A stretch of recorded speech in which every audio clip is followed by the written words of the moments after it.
بسم الله الرحمن الرحيم. الرحمن علم القرآن خلق الإنسان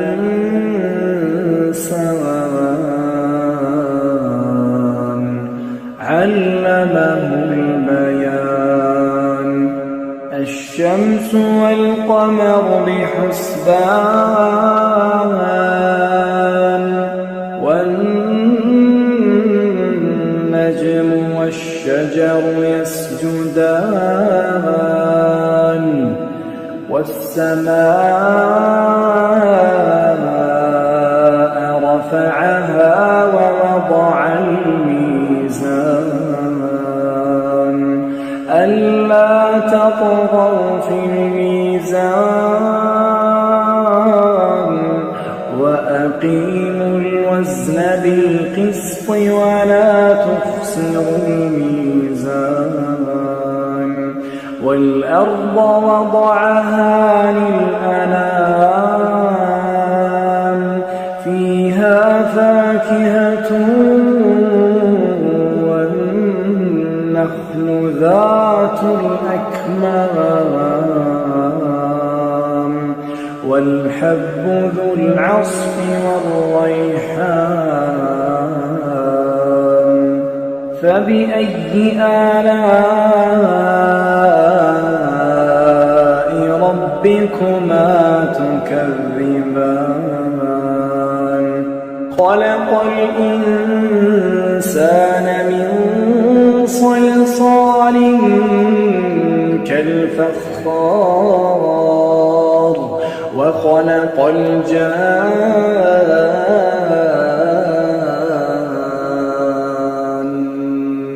من مارج من نار. فبأي آلاء ربكما تكذبان؟ رب المشرقين ورب المغربين. فبأي آلاء ربكما تكذبان؟ مرج البحرين يلتقيان بينهما برزخ لا يبغيان. فبأي آلاء ربكما تكذبان؟ يخرج منهما اللؤلؤ والمرجان.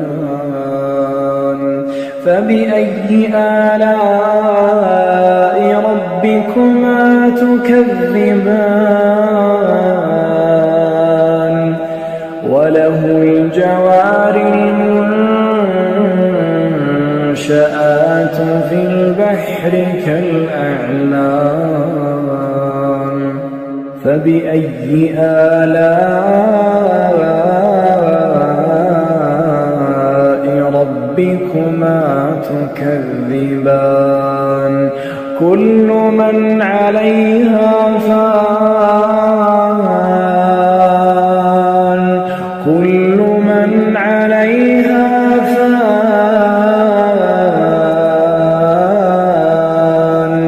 ويبقى وجه ربك ذو الجلال والإكرام. فبأي آلاء ربكما تكذبان؟ يسأله من في السماوات والأرض كل يوم هو في شأن. فبأي آلاء ربكما تكذبان؟ سنفرغ لكم أيها الثقلان فبأي آلاء ربكما تكذبان يا معشر الجن والإنس إن استطعتم أن تنفذوا من أقطار السماوات والأرض فانفذوا لا تنفذون إلا بسلطان فبأي آلاء ربكما تكذبان يرسل عليكما شواظ من نار ونحاس فلا تنتصران فبأي آلاء ربكما تكذبان فإذا انشقت السماء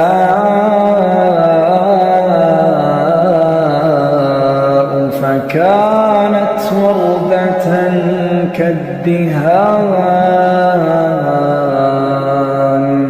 فبأي آلاء ربكما تكذبان فيومئذ لا يسأل عن ذنبه إنس ولا جان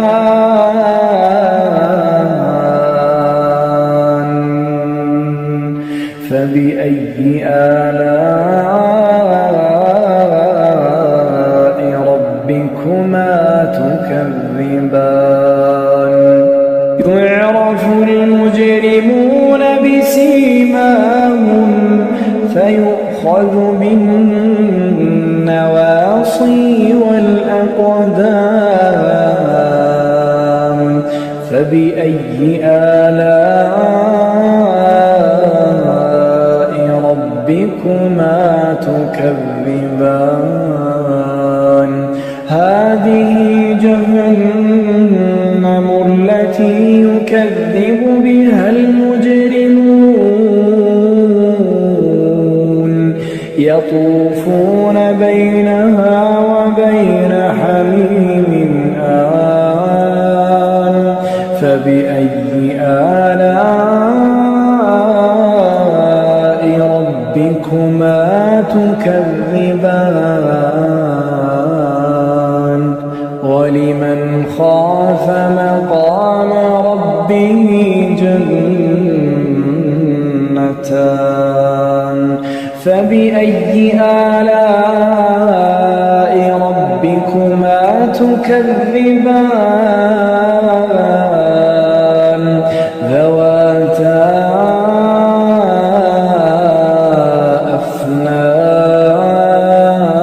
أفنان فبأي آلاء ربكما تكذبان فيهما عينان تجريان فبأي آلاء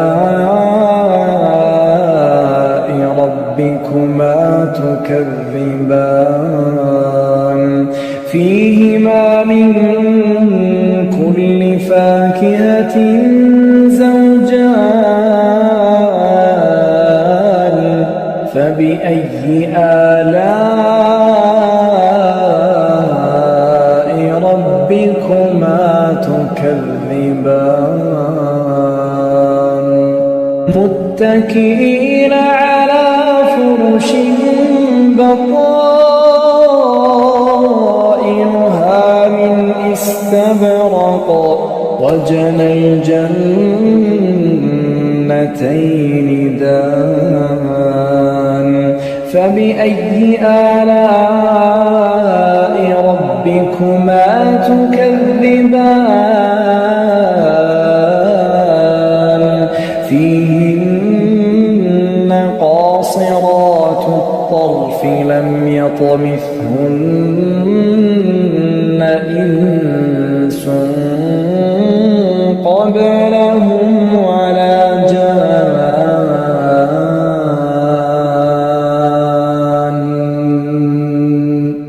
فبأي آلاء ربكما تكذبان كأنهن الياقوت والمرجان فبأي آلاء ربكما تكذبان هل جزاء الإحسان إلا الإحسان فبأي آلاء ربكما تكذبان ومن دونهما جنتان فبأي آلاء ربكما تكذبان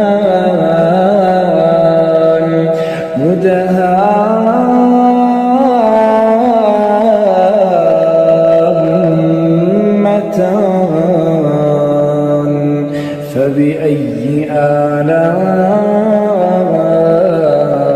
ربكما تكذبان فيهما عينان نضاختان فبأي آلاء ربكما تكذبان فيهما فاكهة ونخل ورمان فبأي آلاء ربكما تكذبان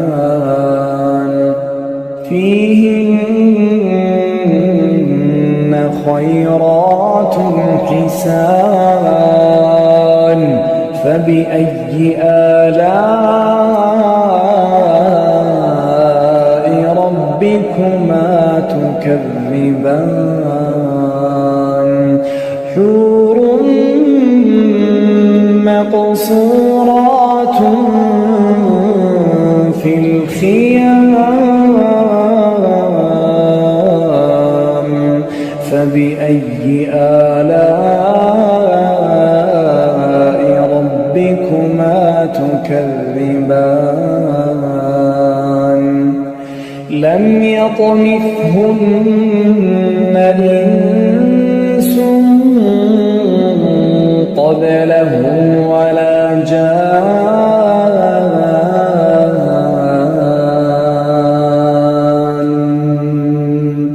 فبأي آلاء ربكما تكذبان متكئين على رفرف خضر وعبقري حسان فبأي آلاء ربكما تكذبان تبارك اسم ربك ذي الجلال والإكرام